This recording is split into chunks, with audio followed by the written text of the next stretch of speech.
ਅੱਜ ਦਾ ਸਵਾਲ, ਪਰਮੇਸ਼ਰ ਦਾ ਇਕਲੌਤਾ ਪੁੱਤਰ, ਇਸ ਦਾ ਸਹੀ ਮਤਲਬ ਕੀ ਹੈ? ਬਾਈਬਲ ਦੇ ਵਿੱਚ ਕਈ ਵਾਰ ਯੀਸ਼ੂ ਮਸੀਹ ਨੂੰ ਪਰਮੇਸ਼ਰ ਦਾ ਪੁੱਤਰ ਜਾਂ ਪਰਮੇਸ਼ਰ ਦਾ ਇਕਲੌਤਾ ਪੁੱਤਰ ਕਿਹਾ ਗਿਆ ਹੈ, ਜਿਵੇਂ ਕਿ ਯਹੋਨਾ ਦੀ ਅੰਜੀਲ ਅਧਿਆਇ 1 ਵਚਨ 18, ਅਧਿਆਇ 3 ਵਚਨ 16, ਅਧਿਆਇ 20 ਵਚਨ 31 ਅਤੇ ਮੱਤੀ ਦੀ ਅੰਜੀਲ ਅਧਿਆਇ 26 ਵਚਨ 63 ਅਤੇ 64 ਦੇ ਵਿੱਚ। ਪਰ ਅੱਜ ਇਸ ਫਰੇਜ਼ ਨੂੰ ਨੌਨ ਕ੍ਰਿਸਚਨਸ ਦੇ ਦੁਆਰਾ ਬਹੁਤ ਹੀ ਗਲਤ ਰੀਤੀ ਦੇ ਨਾਲ ਐਕਸਪਲੇਨ ਕੀਤਾ ਜਾਂਦਾ ਹੈ, ਕਿਉਂਕਿ ਮੁਸਲਿਮਸ ਕਹਿੰਦੇ ਹਨ ਕਿ ਪਰਮੇਸ਼ਰ ਦਾ ਕੋਈ ਪੁੱਤਰ ਨਹੀਂ ਹੋ ਸਕਦਾ ਕਿਉਂਕਿ ਉਸ ਦੀ ਕੋਈ ਪਤਨੀ ਨਹੀਂ ਹੈ, ਅਤੇ ਕੁਝ ਲੋਕ ਕਹਿੰਦੇ ਹਨ ਕਿ ਯੀਸ਼ੂ ਮਸੀਹ ਇਕੱਲਾ ਪਰਮੇਸ਼ਰ ਦਾ ਪੁੱਤਰ ਨਹੀਂ ਹੈ, ਅਸੀਂ ਸਾਰੇ ਪਰਮੇਸ਼ਰ ਦੇ ਧੀਆਂ ਪੁੱਤਰ ਹਾਂ।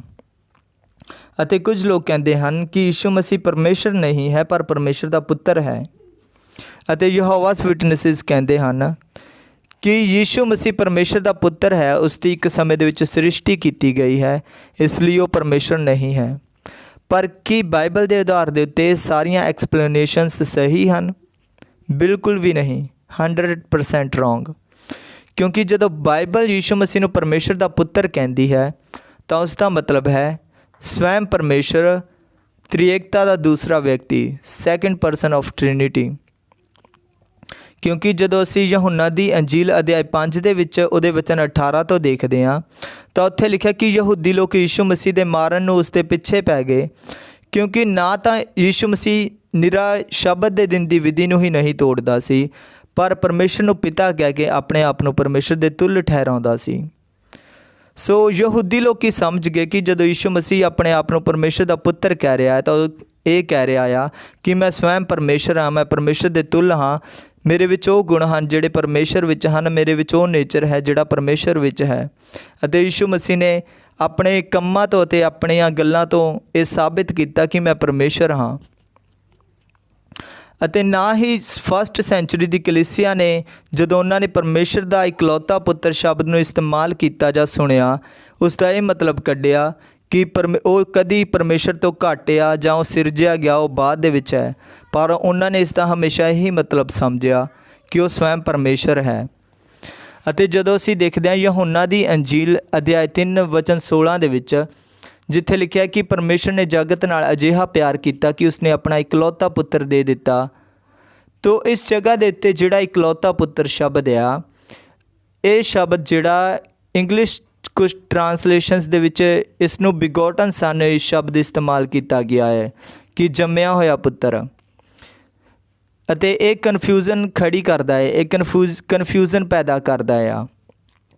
ਪਰ ਜਦੋਂ ਅਸੀਂ ਇਸ ਸ਼ਬਦ ਨੂੰ ਗ੍ਰੀਕ ਲੈਂਗੁਏਜ ਦੇ ਵਿੱਚ ਦੇਖਦੇ ਹਾਂ, ਜਿਹੜੀ ਲੈਂਗੁਏਜ ਦੇ ਵਿੱਚ ਨਿਊ ਟੈਸਟਾਮੈਂਟ ਲਿਖਿਆ ਗਿਆ ਸੀ, ਉਸ ਜਗ੍ਹਾ ਦੇ 'ਤੇ ਸ਼ਬਦ ਹੈ ਮੋਨੋਗਨਿਸ, ਜਿਸ ਦਾ ਅਰਥ ਹੈ ਕਿ ਆਪਣੇ ਆਪ ਦੇ ਵਿੱਚ ਯੂਨੀਕ, ਸਪੈਸ਼ਲ ਅਤੇ ਪਰਮੇਸ਼ਰ ਦੇ ਵਰਗਾ।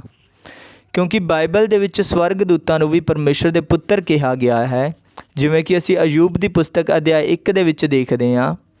ਅਤੇ ਵਿਸ਼ਵਾਸੀਆਂ ਨੂੰ ਵੀ ਪਰਮੇਸ਼ਰ ਦੀ ਸੰਤਾਨ, ਪਰਮੇਸ਼ਰ ਦੇ ਧੀਆਂ ਪੁੱਤਰ ਕਿਹਾ ਗਿਆ ਹੈ, ਜਿਵੇਂ ਕਿ ਯਹੋਨਾ ਦੀ ਅੰਜੀਲ ਅਧਿਆਇ 1 ਵਚਨ 12 ਦੇ ਵਿੱਚ।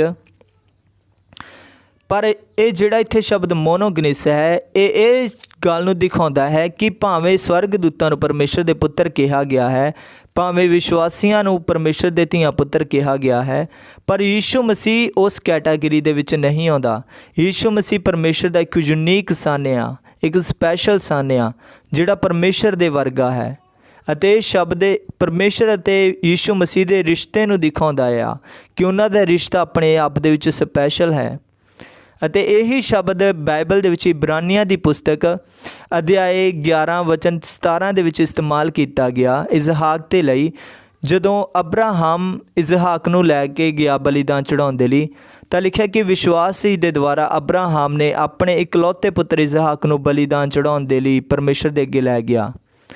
ਪਰ ਬਾਈਬਲ ਦੱਸਦੀ ਹੈ ਕਿ ਅਬਰਾਹਮ ਦੇ ਇਜ਼ਹਾਕ ਤੋਂ ਪਹਿਲਾਂ ਵੀ ਇੱਕ ਪੁੱਤਰ ਸੀ ਜਿਸ ਦਾ ਨਾਮ ਇਸ਼ਮਾਇਲ ਸੀ, ਅਤੇ ਬਾਅਦ ਦੇ ਵਿੱਚ ਵੀ ਕਟੂਰਾਹ ਨਾਮ ਦੀ ਇੱਕ ਇਸਤਰੀ ਤੋਂ ਉਸਦੇ ਪੁੱਤਰ ਹੋਏ। ਪਰ ਇਸ ਜਗ੍ਹਾ ਦੇ ਉੱਤੇ ਜਿਹੜਾ ਸ਼ਬਦ ਇਕਲੌਤਾ ਪੁੱਤਰ ਇਜ਼ਹਾਕ ਦੇ ਲਈ ਵੀ ਵਰਤਿਆ ਗਿਆ, ਉਹ ਵੀ ਮੋਨੋਗਨਿਸ ਹੈ ਕਿ ਆਪਣੇ ਆਪ ਦੇ ਵਿੱਚ ਇੱਕ ਯੂਨੀਕ ਅਤੇ ਸਪੈਸ਼ਲ।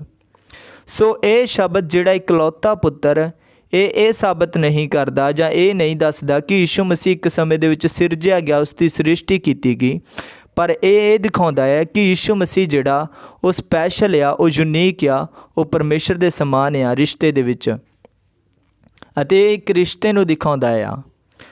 ਪਰ ਕੋਈ ਕਹਿ ਸਕਦਾ ਹੈ ਕਿ ਜੇਕਰ ਯੀਸ਼ੂ ਮਸੀਹ ਵੀ ਪਰਮੇਸ਼ਰ ਹੈ ਤਾਂ ਉਸ ਨੂੰ ਪਰਮੇਸ਼ਰ ਦਾ ਪੁੱਤਰ ਕਿਉਂ ਕਿਹਾ ਜਾਂਦਾ ਹੈ?